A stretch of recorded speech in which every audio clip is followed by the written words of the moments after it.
Welcome back to Booster Therapy, your cure for that pack crack and addiction. We have not a box, well, kind of a box, an Ultra Pro Satin Tower to crack open today for another episode of Commanding Presence. And if you know how I label my decks, you know that this is going to be a mono red commander deck. And the commander we're breaking down today is Purphoros, bronze blooded. For 4 colorless and a red, you get an indestructible 7/6 legendary enchantment creature god. As long as your devotion to red is less than 5e as in a creature, other creatures you control have haste, and you can pay 2 and a red. You may put a red creature card or an artifact creature card from your hand onto the battlefield, sacrifice it at the beginning of the next end step. So basically we get a sneak attack for red creatures and artifact creatures, and that's exactly what we're going to be leaning into as we break this deck down. The first part, though, as always, is going to be our ramp package. We got a pretty lean ramp, starting with Mana Crypt, old school book club Mana Crypt. Soul Ring, because if you're playing Commander, you're playing a Soul Ring. Cold Steel Heart, we call it red, and it taps for red, just efficient 2-mana ramp. Arcane Signet, just better than Cold Steel Heart, besides it not being as cool as a snow permanent is. The Ruby Medallion, making all of our red spells cost 1 less. Dockside Extortionist. At this point, I feel like it's pretty much a staple in any red deck. Just an efficient ramp spell that you can get a lot out of. Braid of Fire. So this one is a cumulative upkeep, adding 1 red mana, and that's then 2, then 3, then 4, and it just keeps building each turn. The trick here is you have to use it before you enter your main phase, but we can activate Purphoros before our main phase. So it gives us some of that free mana to just spill our hand out with Purphoros. The Iron Mirror, another 2-mana ramp and an artifact. The Fire Diamond, it's kind of like Cold Steel Heart for all intensive purposes of how this deck is using it. We don't really care about snow permanents. And of course, Solemn Simulacrum. It's another one that we can even cheat out with Purphoros if we need to for some reason, or if we want to get that double value where we're getting the ETB and the Death Trigger. Next, we're going to talk about one half of the creatures in this deck, and it's going to be based around dragons, getting extra value from specifically dragons and how they function, and then we'll go through the next swing of creatures. So with any good dragon deck, you should have an Utvara Hellkite. This one, when it attacks, or when any dragon attacks, you get a 6/6 dragon creature token. So even when those tokens attack, so this is one that we can cheat out with Purphoros if we need to, because it's a lot of mana. But if there is a way to keep it on the battlefield, or if we can cast this, we're going to get a ton of value out of it. Lathliss, whenever another non-token dragon and ETBs, we get a 5/5 dragon. So again, Lathliss being on board rather than being cheated in is pretty important with this deck. It can spill a lot more dragons onto the field. The Balefire Dragon, that's right, the box topper, beautiful version. Whenever it deals combat damage to a player, it deals that much to each creature they control. So it's kind of that board wipe dragon. Skyline Despot, this gives us Monarch, which I love Monarch, and as long as we're a Monarch at the beginning of our upkeep, we put a 5/5 red dragon into play, so maintaining Monarch is nice, but getting that extra card draw with this dragon is important.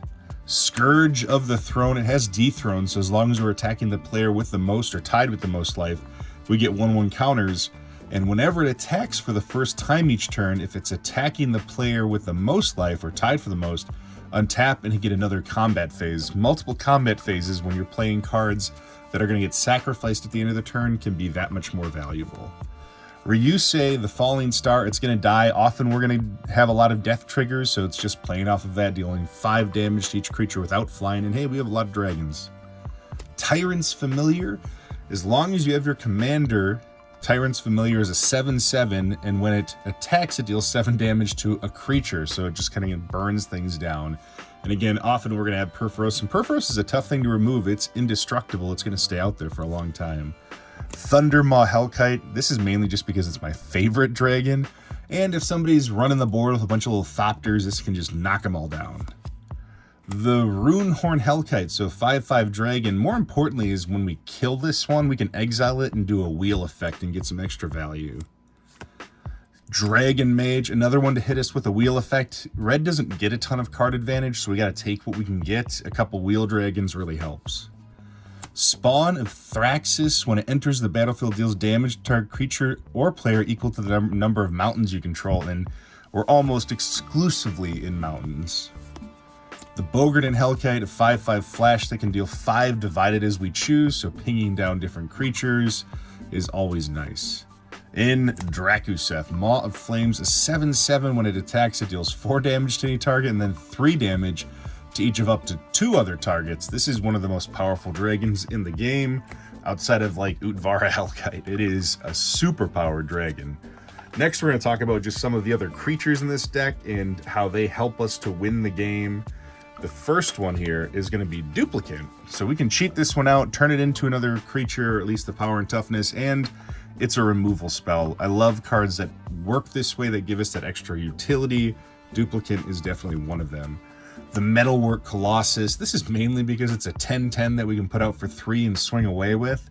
But we have that upside of sacrificing 2 artifacts and returning it right back to our hand, so we can get this thing back and repeat the process. Morog, Fury of Okum. This one just gives us that extra combat step, and again, we said it with one of the other dragons. It's important to get extra combat steps when your creatures are temporary. The Blightsteel Colossus. This is a one-shot kill, so this is looking to break somebody off of that initial swing. We have Avatar of Slaughter. This one isn't doubling our combat step, but it's giving all of our creatures double strike. So we can cheat this one in, have an 8/8 double strike, and have everything else we have double strike, and just do a ton of damage in one turn. Akroma, Angel of Fury. I love this one because it's got so much utility, but in a pinch we can even put it out there as a morph and unmorph it for 6, and we're in mono red, so that's not too hard to get to. Next we have Wormcoil Engine. So Wormcoil Engine has that added benefit of a death trigger, so we can cheat it out with Purphoros. It's also 6 mana for a 6/6 Death Touch lifelink, which isn't that hard to come by. In Commander, you're usually playing a little bit closer to that Battle Cruiser magic, unless you're in CEDH. But when it dies, we get that replacement effect. We get 2 other 3/3s. Magmatic Force. This is just a big beastie creature, and again, we are cheating things out. They often do die, but we have a few ways that we'll talk about shortly that help us keep these creatures. And this is one of those creatures, if we can get it in there early and keep it in there early, this is devastating. Thundermare. This is a nice one to cheat in because it taps everything down, so we have a wide open battlefield to break into. The Fiendish Duo. Again, if we're not getting double combat steps, we're looking to double damage. And this specifically only doubles the damage we do, not across the board. The Fanatic of Mogus. This one's dealing damage to each opponent equal to our devotion. I love this card. We have 1 blink effect in here, and this thing can get out of hand if you get that blink effect out there with it. Torbrand, Thane of Redfell. This is one of those ones that you get out early as you're building your board state. Just getting that extra 2 damage from every red spell or red permanent that we control is really nice. Neheb the Eternal. This one lets us add a ton of mana based on the life lost. So this is another one, as we're building board state, we want it out there because it gives us extra mana to hard cast some of these big spells. Urabrask the Hidden, another way to get haste, which is always nice, but more importantly, it makes our opponent's creatures come into play tapped, so we can really control that battlefield. And that is our creature package. Next, we'll talk a little bit about some of our removal spells with this deck. The first one is going to be Pyroblast. I love playing either a red Elemental Blast or a Pyroblast.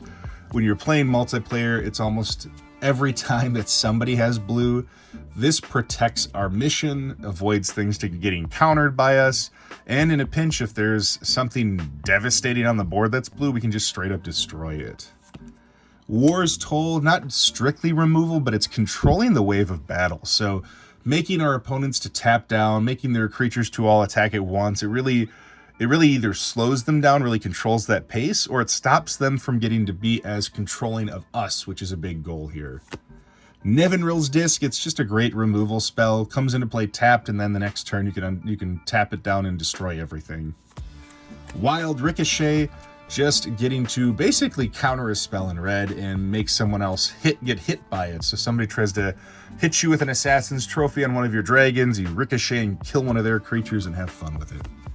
Blood Moon, because this is like the supreme owner of removal. It turns everything that's non-basic into a mountain, which is what we like. Vandal Blast, getting destroy all artifacts we don't control, which is great. Chaos Warp, destroying any permanent, or at least tucking it into their library and giving us a shot at getting a land or something not as damning. And of course, Blasphemous Act, one of the better red removal spells. 13 damage across the board, it hurts. Next, we're going to talk a little bit about our card advantage and our planeswalkers. The first one is Stolen Strategy. I love this one because it gives us a shot at 3 extra cards drawn every single turn. Planner Bridge, so 8 mana to search your library and put any permanent into play. It's shocking how quick we get there, and remember, we have Braid of Fire that if we get out there really early, it just builds up. This is another mana sink for it, where we can just get a straight up permanent at the beginning of our upkeep every turn. Faithless Looting, love that we get to draw 2 discard, and then we can flash it back to get that advantage again. Mind's Eye, if we can get this thing out early, we just tap 1 and we draw whenever opponents draw, so we just get to get all of that extra value early on. Luca, Coppercoat Outcast, this is a great way to take advantage of the things we know are going to die and exile them to get another creature and just completely cheat it into play. Also, a few other pieces of card advantage that come with Luca, which is nice. And then, of course, Chandra. We get to exile the top card of our library, so we get card advantage off of it, we get ramp off of it, we get targeted removal. Chandra's kind of that complete package for a red planeswalker. Next, we're going to talk about our double damage or extra combat, just those few utility spells that we want to lean into. The first one is Fiery Emancipation, so for 6 mana, we triple the damage that our sources do, so this is just a monster card in mono red. Seize the Day, we get to flash it back, but in a pinch, we can do it right away. Getting that extra combat step out of a creature that we're going to lose at the end of the turn, something like Blightsteel Colossus. Getting to swing twice and kill 2 opponents is that much more satisfying.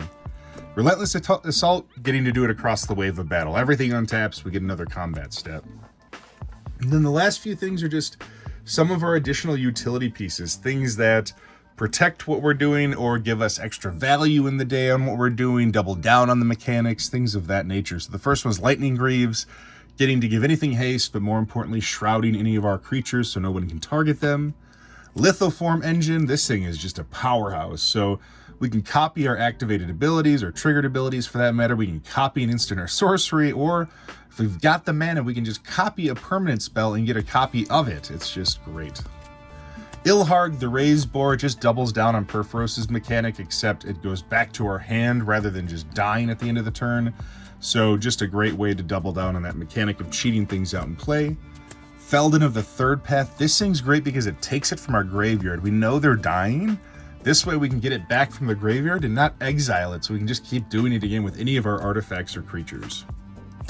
We have Sneak Attack.